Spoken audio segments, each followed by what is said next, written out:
श्रीराम समर्थ. 7 जुलैचे प्रवचन. मूल होऊन भगवंतापाशी जावे. या जगात कर्माशिवाय कोण राहतो? पण कर्म यथासांग होत नाही. याचे कारण आपण कर्म कशाकरिता करतो याची जाणीवच होत नाही आपल्याला. अधिष्ठानाशिवाय कर्म साधत नाही. मालक पाठीशी असला की कर्म करणाऱ्याला जोर येतो. काही चांगली कर्ममार्गी माणसे भक्तिमार्गी लोकांना नावे ठेवतात. भक्तिभावाने जो राहतो तो दुसऱ्याला नावे ठेवीत नाही. मी कोण हे जाणायला ज्ञान आणि भक्ती लागतेच. तसेच ब्रह्म सत्य जगन्मिथा म्हटले तरी त्याचा अनुभव येण्यासाठी कर्म करावेच लागते. उपासना भगवंताला ओळखून करावी. लहान मूल आईकडे डोळे करून मुकाट्याने दूध पिते त्याप्रमाणे समर्थांसारख्यांनी जे सांगितले ते आम्ही निमूटपणे करावे. डोळे मिटून जितके काम होईल, अंधश्रद्धेने जे होईल ते अभिमानाने ज्ञानाचे डोळे उघडे ठेवूनही नाही होणार. मूल होऊन भगवंताला ओळखावे याला अडचण एकच असते, माझे शहाणपण आड येते. भक्त मुलांसारखे वागतात म्हणून त्यांचे लाड देव पुरवितो. कुणी असे म्हणतील की भगवंताची आणि आमची ओळख नाही तर त्याची आम्ही कशी पूजा करावी?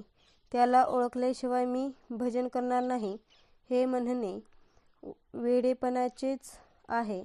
भगवंताला पुष्कळ मार्गाने ओळखता येईल. पांडुरंगाकडे जाण्यासाठी काही मार्ग आधी आक्रमणे जरूर आहे. संतांनी अखंड जागृत राहण्याचा मार्ग सांगितला तो असा की देहाने प्रपंच करा पण मन भगवंताच्या ठिकाणी अर्पण करा. मन भगवंताच्या ठिकाणी स्थिर झाल्याशिवाय इतर काहीही करून उपयोग नाही. ध्येय सत्य असल्याखेरीज चित्ताची स्थिरता होत नाही. पण सत्य अशा ध्येयावर अगोदर पूर्ण श्रद्धा पाहिजे.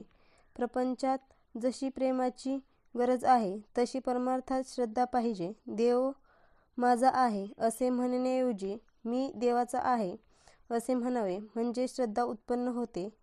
समुद्राचा तरंग असतो, तरंगाचा समुद्र असतो असे नव्हे. साधनात निश्चितपणा असेल तर त्यात समाधान आहे. म्हणून साधन श्रद्धेने करीत जावे. जशी श्रद्धा तशी फळे. आपण भगवंताच्या स्मरणात निर्धास्त असावे. प्रपंचात कधीच धीर सोडू नये. ज्याप्रमाणे मुंग्यांची राणी जागेवरून हलवली की तिच्या मागे असणाऱ्या हजारो मुंग्या तिच्याबरोबर नाहीशा होतात, त्याप्रमाणे एक देहबुद्धी काढून टाकली की आपल्या मनात उठणारे हजारो संकल्प नाहीसे होतात. या देहबुद्धीच्या पलीकडे गेल्यावर जे ज्ञान होते त्यालाच आत्मज्ञान म्हणतात. असे आत्मज्ञान झाल्यावर जे पूर्ण समाधान मिळते तेच खरे भगवंताचे दर्शन होय. आजचा बोध. भक्तिमार्ग हा प्रेमाचा मार्ग आहे. प्रपंचाकडचे प्रेम भगवंताकडे वळविले की भक्ती करता येते.